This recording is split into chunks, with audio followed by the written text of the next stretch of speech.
Today we're having a look at the past 7 days, the upcoming 7 days. A few names on our list today: Marcus Smart, Devin Vassell, Isaiah Hartenstein, TJ McConnell. This is Fantasy Basketball International. This is Balls Deep.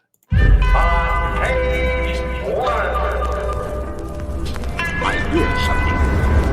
It's coming from below. I think you've become mad. Almost as if something is moving below us. Act a little peculiar and you're an outsider. Perhaps you've always been there. We nerve this program to bring you a live broadcast from the once defunct but now resurrected lost arts. Listen, don't you feel it? Brigham.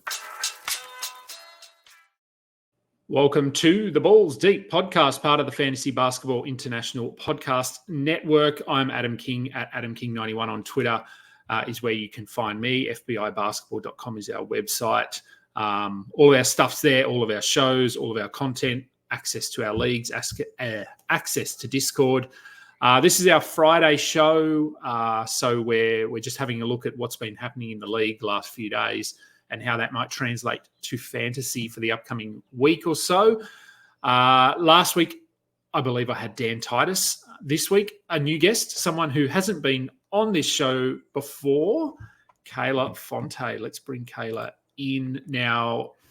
Kayla is basketball department manager for Last Word on Sport and the co-host of the Between Two Hoops podcast, which I was on 3 days ago, something like that.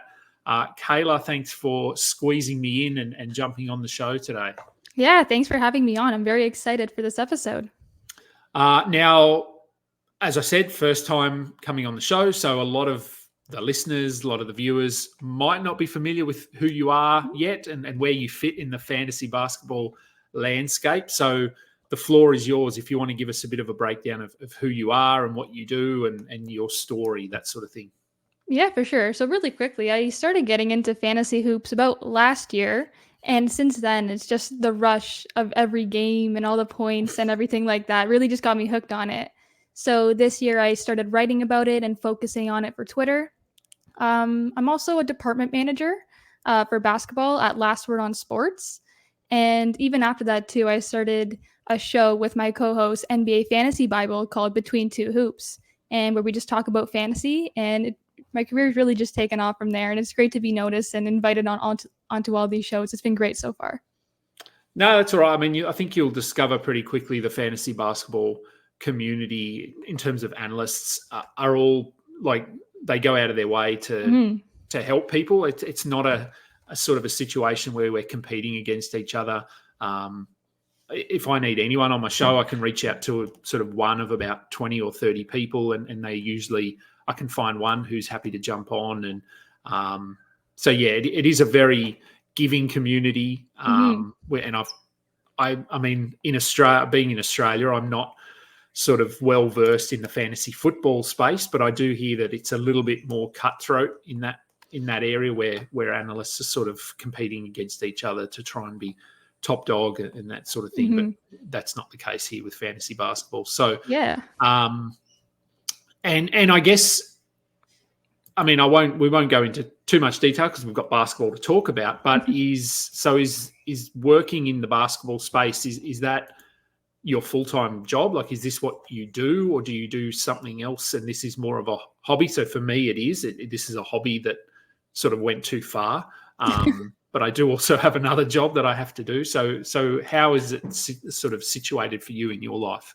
Yeah, so it's a little bit tricky right now. So I'm actually in my last semester at university where I'm pursuing a journalism degree. And my goal is to be in the sports world, so focusing on basketball.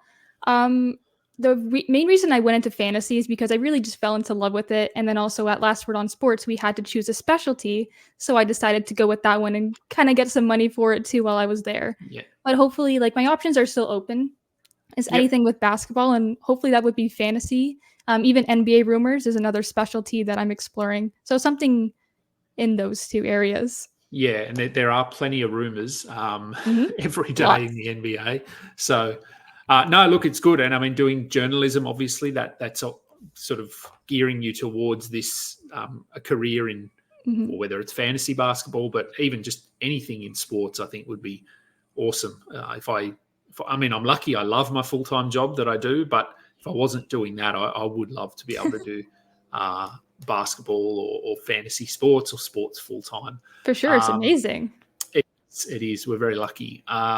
So I sent you a list of names. So as I said, this is a pretty relaxed kind of show. Like, we just chat about some topics and that's why, well, the first name on this list is why I don't send the list through too early, because I woke up this morning to news that Marcus Smart is going to be out for potentially 6 weeks. I was hoping it was only like a 2-game. There was really no indication from the team that this was serious until they said it was serious. It's frustrating for me because I've got him in a lot of fantasy teams, and he just come back, and then I thought, okay, Jar's out now. He's going to be awesome for the rest of the season, and obviously that's not the case. So what are we doing with Marcus Smart? Because I've already had people message me and say, do I drop him? Do I hold him? What are your thoughts on him moving forward? So Marcus Smart is actually someone I said who you should drop early on in the season. And this was when Ja Morant was on the verge of returning. And in some degree, I will say I was a little bit right there. But now I think the Grizzlies are in a very tough spot. And the biggest issue is that they're probably out of playoff contention right now. They're not going to make a deep run. So it really depends on what they do with their star players. Not that Marcus Smart is necessarily one of their stars, but I don't think that they're going to be in any rush to return him. And the initial timeline that we received of 6 weeks could likely extend beyond that. At the end of the day, I think if you have that extra IL or IR spot, keep them stashed there. But if you don't, and you're looking at the long term for your fantasy team, I think he is worth a drop. Yeah, look, it's tough. I'm having a look at my rosters today, and I'm going to see where I can maybe keep him. But the 6-week timeline takes us sort of to the back end of the All-Star break, and a lot of fantasy leagues will probably be entering their playoffs by then. So if you can stash him in an IR spot so that you have him for the playoffs, then it's worth considering. But of course, as we always say, you have to make the playoffs first. So you might need that spot in 2 weeks for someone else. So I'm probably going to drop him, I think, in a few leagues, just because I'm not comfortable enough in those leagues to be able to sort of just use the guys I've got and risk injury to other players. So yeah, look, I think he's probably a drop in a lot of spots. I guess looking at the Grizzlies now as a whole, is there anyone we're going to grab? We got a pretty good look at what this team looked like without Marcus Smart and Ja Morant before Ja came back, because Marcus Smart was out with an ankle injury. Probably the biggest difference now is Bismack Biyombo is gone and Luke Kennard is healthy. So they're probably the two notable or pieces of information that have changed. Is there anyone that you're prioritizing now that Smart is out for fantasy, like across any position? Not really so much, but if I had to say one name, probably Vince Williams.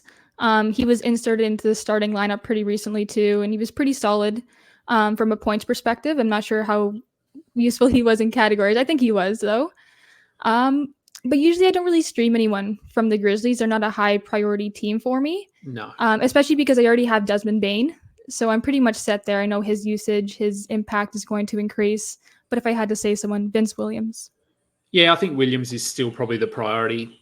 Maybe Luke Kennard if you need some threes. That's sort of what he does. He might get a small bump in terms of playmaking. I'm just pulling up his numbers here because I woke up at about 5 o'clock or 5 a.m. this morning, just so I could check waivers and news before that early game tipped off, the Paris game. And so I was looking at Luke Kennard's box scores while I was half asleep. And he has had 4, 3, and 4 assists in the last 3 games. So it is something that we saw from him when he was in Detroit to start his career. He was an okay playmaker. So he'd probably be the only other one that I'd consider Vince Williams and then Luke Kennard, mainly for threes, but maybe some assists as well. But as you said, I don't think the Grizzlies are in a position now where they're going to push too hard to make the playoffs or anything like that, which probably, I don't know, it might impact Brandon Clark coming back. So there was word that he could potentially be back before the end of the season, but maybe they hold him out now, given that there's no sort of reason to risk him and push him to come back too early. So, all right. Who else did we have in my list here? We had Marcus Smart, Devin Vassell. So someone that actually a lot of fantasy analysts were reasonably high on him coming into the season.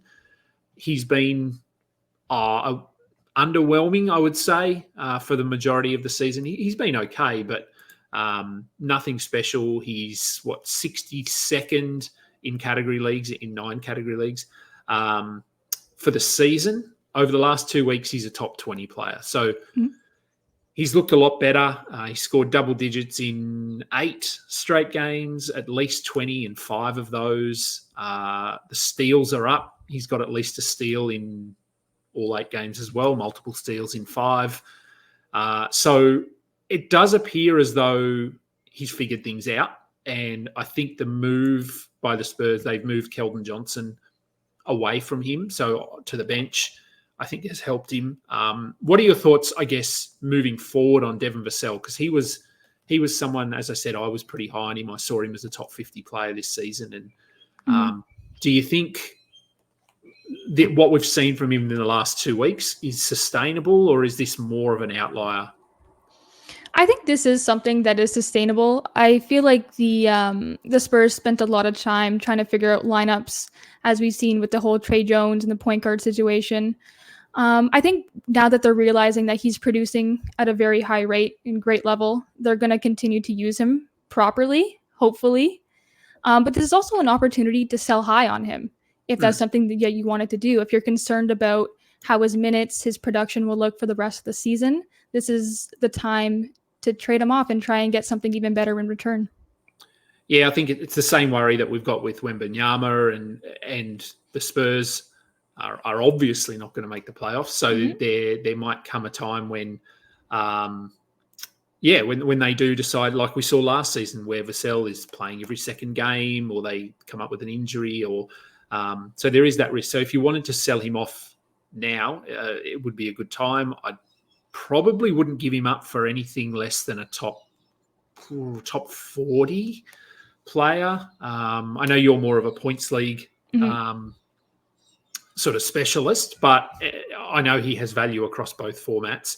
And actually, he's probably, I wonder what his points rankings are. Do you have points rankings up in front of you or anything like that? I don't. Let me see if I can pull it up. I can check for my fantasy league.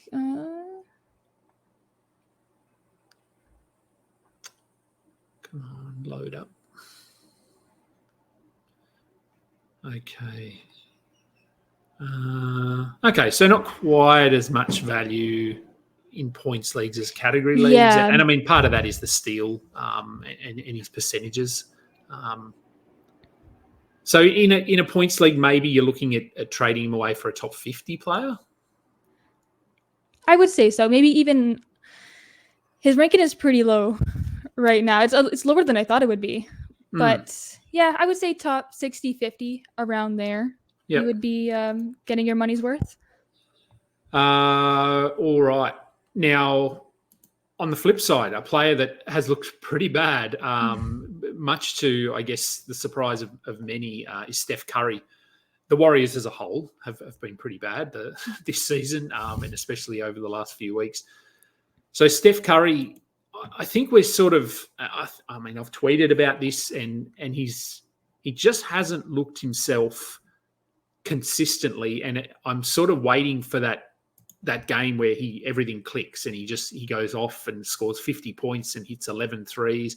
It just hasn't come yet, though. He's had some better games, but then he's had some really bad games as well. He's had 2 games, I believe, in the last month where he failed to hit a three-pointer. And that's unheard of for Steph Curry to not hit a three-pointer in a game. So are we seeing a decline in Steph Curry, or is this a little bit of just a flow on from the fact that the Warriors are struggling? Maybe his motivation has dropped a little bit. Maybe his frustration has increased a bit. So is this something that we need to be worried about, or do we think he'll get things back on track at some point?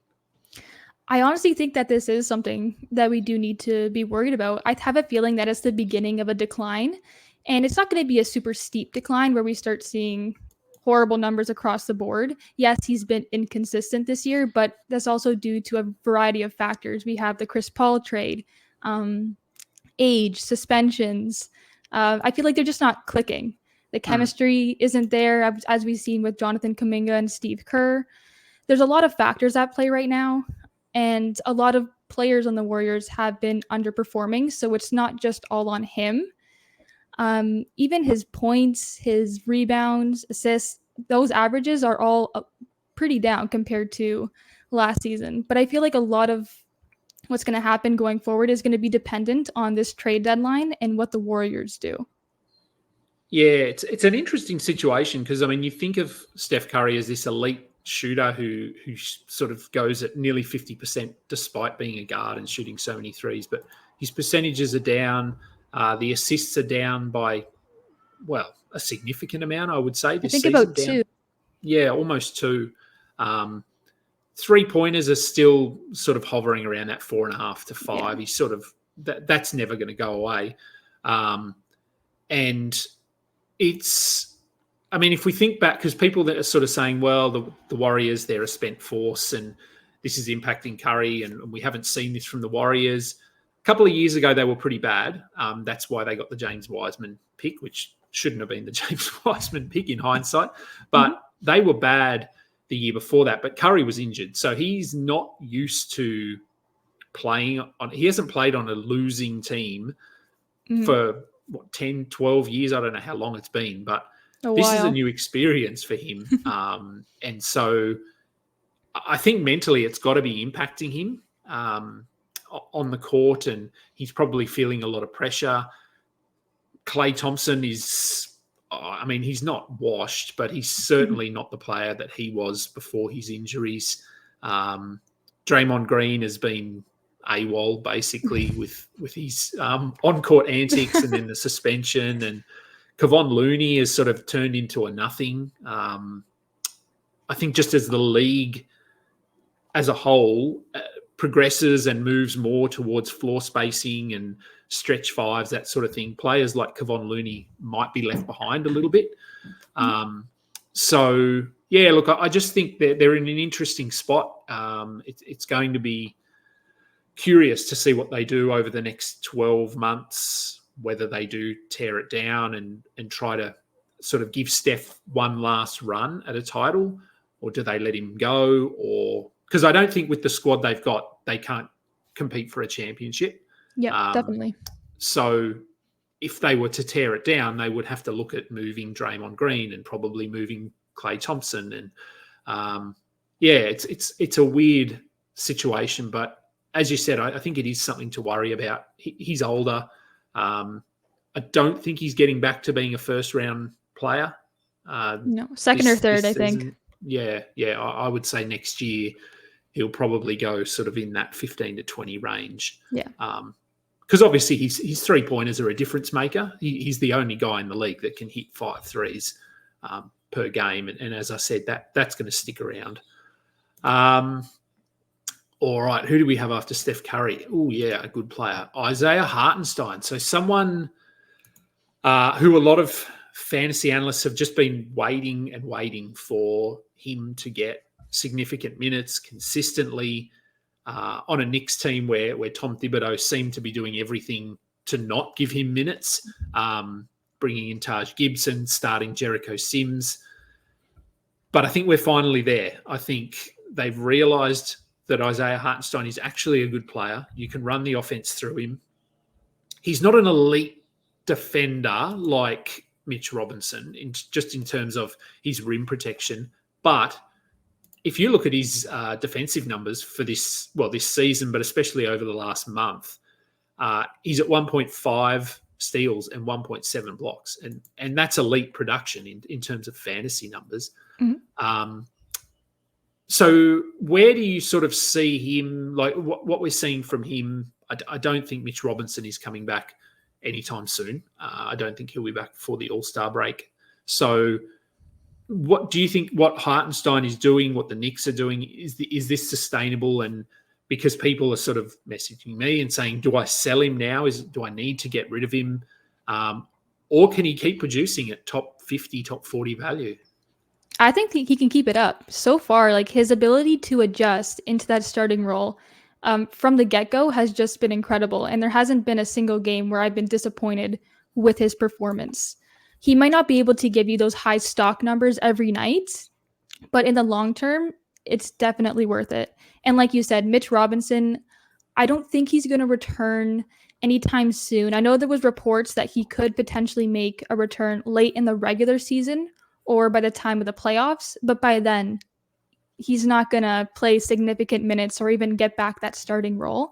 So there's really no point, unless you want to sell high on him and try and get even more bang for your buck. But I would rather just stick with him. Yeah, I think, as I said, I think if you wanted to move off him, you'd be looking to get a top 30, top 40 player back. But given you've probably got nothing invested in him, you probably picked him up off the waiver wire, you might as well just hold him and keep going with what he's doing, because he's not relying on scoring. He's not a big scorer. He'll get you 8 points, maybe 10 points. But his rebound numbers have been insane. He's had, 14, 19, and 20 rebounds in 3 of the past 4 games. In those 4 games, he's got 10 blocks and 9 steals. So he's doing plenty. He can get you some assists. Doesn't hit threes, of course, but he doesn't take threes. And his free throws aren't terrible. I wouldn't say he's a good free throw shooter, but he's not going to burn you in that category either, because he's fairly low volume, and he'll usually hit sort of 60 to 70% from the free throw line. So, look, I think it's great that we're seeing him finally realizing some of that potential. And it will be interesting because the Knicks, since the OG trade, are undefeated. They look really good. It'll be interesting to see what the Knicks do when Mitch Robinson comes back, and whether I don't know, because I think Hartenstein has proved that he can be a starting caliber center in the NBA. So do they just continue? Do they go back to what they were doing, playing Hartenstein 18 minutes a night? Do they look to trade him and get something back and let him sort of free him, I suppose? Or do they lean on him a bit more over Mitch Robinson? I don't know. It's going to be interesting if Robinson does come back at some point before the playoffs. All right. So the next guy I had, I believe, was TJ McConnell. Now, he was a pretty hot topic in the last 4 or 5 days since the Tyrese Halliburton injury. Everyone ran to the waiver wire. I know in one of my leagues, which is the industry pickup league, which is an analyst-driven league, so Mike Barner from RotoWire, he picked up TJ McConnell for $353 of our $1,000 budget. So wow, that he went hard. And I don't know if it was on your show. It was on our show anyway. We were talking about TJ McConnell and the Pacers, and I said just be aware that McConnell is probably not going to start. I think they'll start Nembhard, which they did, but McConnell still gave you 12 points or 14 points? But I know he had 8 assists and 2 14 steals. points, 8 assists, 2 steals, and I think a couple of threes with that too. Yeah, and that's what, if you picked him up, that's what you picked him up for. It was assists and steals. He's pretty efficient for a guard. He only really takes the shots he knows he can make. He's not out there sort of firing away from all over the court. So the minutes were a little bit underwhelming. I think he only played about 21 or 22. I'd prefer to see that up at around 25, 26, but this was one game. So we don't know whether they will sort of alternate a little bit between him and Andrew Nembhard, depending on the matchup.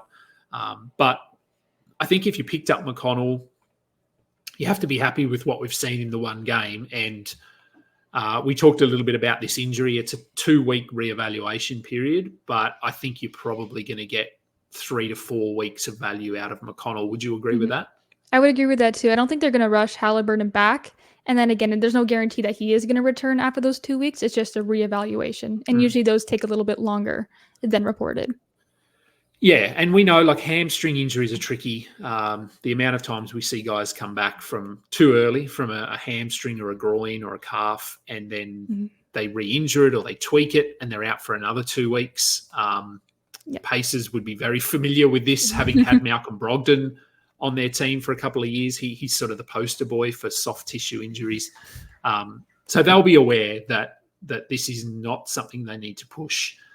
So I think if you did pick up TJ McConnell, I'd be pretty confident we're going to get value out of him. And based on what we saw from in their game last night, is there anyone else? We sort of had that hierarchy of pickups as McConnell, Mathurin, Nembhard, Neesmith, maybe.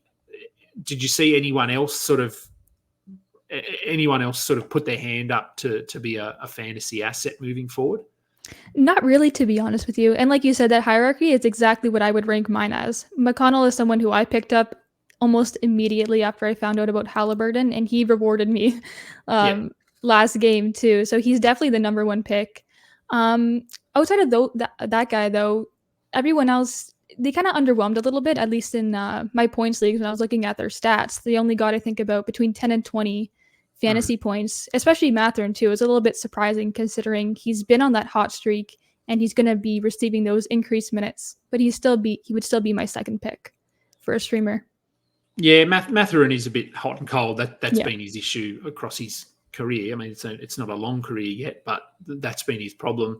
Look, I think probably the only other name I would consider, and I only because I wrote his player blurb last night. If you're in deeper leagues, and probably more so in points leagues, but deeper leagues, Jordan Nwora, if he can get minutes, he played 18 minutes, I think, last night.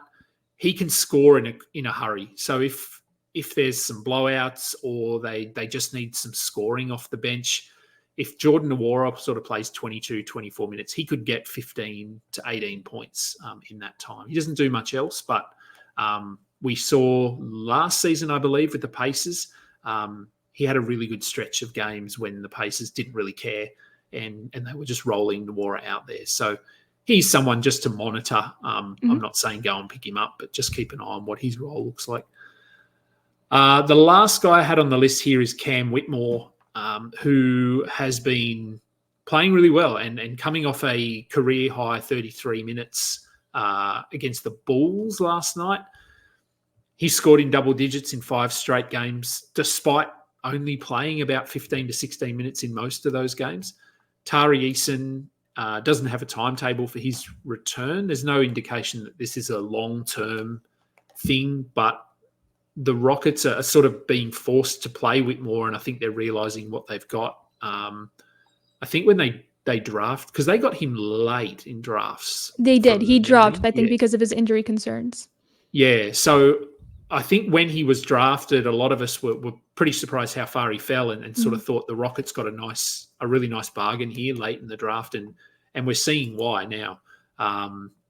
He's got at least a steal in 5 straight games, multiple steals in 3 of those. He's been relatively efficient. He's good from the free throw line.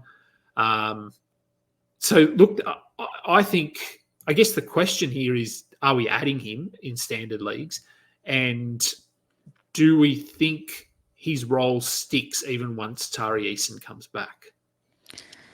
Tough to say. I think answering your second question first, I think that it's going to be hard for him to receive those solid minutes just because of how many mouths there are to feed on the Rockets right now. There's 2 key players out, so that's why he's receiving those minutes. Yeah. I don't think it's something that's likely to stick, though.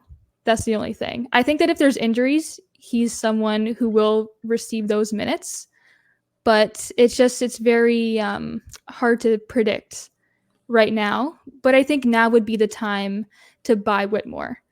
just because he is receiving those consistent minutes and he's giving you points, threes, steals, solid efficiency, and rebounds. But he's not my first streamer pick. I think there's some better options out there. Yeah, I think pick him up, add him, see what happens. In deeper leagues, I would definitely do it. In 12s, maybe consider it. But I think one thing we've seen, we obviously haven't seen a lot of him, but one thing we have seen is that he can score the basketball because I said with his double-digit scoring in 5 straight, he's actually scored double digits in 7 of the last 8. And his minutes, again, have been around that 15-minute mark. So he has no issues, a little not like TJ McConnell. He will go out and he will shoot the ball and he'll try to score. And so, yeah, look, grab him, see what happens, ride this out. You mentioned better waiver targets for you. Who might some of those be?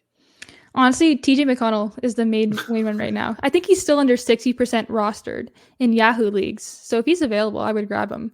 Vince Williams, too, I think is another player who's going to be receiving a lot of quality minutes. Those are my 2 targets right now. Yep. Yeah. And Vince Williams is still available even in a couple of my leagues, which are pretty competitive leagues. So, they're certainly named. There's plenty of streaming out there at the moment. Oh, yeah. So, I think that's the end of my list. Let me check. Yeah, it is.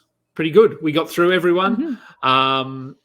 Anything else, like any other news, anything? I often miss news because I'm doing other things while this is happening. I know the Nets were pretty ordinary against the Cavs in the early game today. Any other news and any other players that you're keeping an eye on, anything at all? That's actually what I was going to mention too, the Nets game. I actually have Cam Johnson in one of my leagues and not impressed today. I'm monitoring that whole team though for streaming options just because of the whole injury situation with Ben Simmons. There was someone else who's injured. I think it was Sharp. So I'm kind of keeping an eye on those minutes, but I feel like they're all very inconsistent streamers. Yeah, they were. I know they only scored 37 points, I think, in the first half of that game. Reading through the box score, and then I've read a few things. I think Spencer Dinwiddie was sick coming into the game. He did play, but only played 15, 16 minutes. So if you have Dinwiddie, which I do in a couple of leagues, I'm going to give him a pass here because he was sick.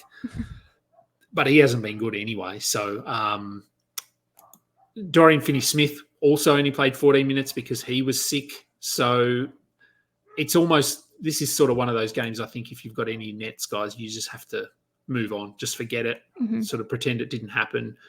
Probably the interesting point to come out of this game was Cam Thomas had 26 points and he'd been really bad. I picked him up in a league and he had 9 points in 15 minutes, so I dropped him.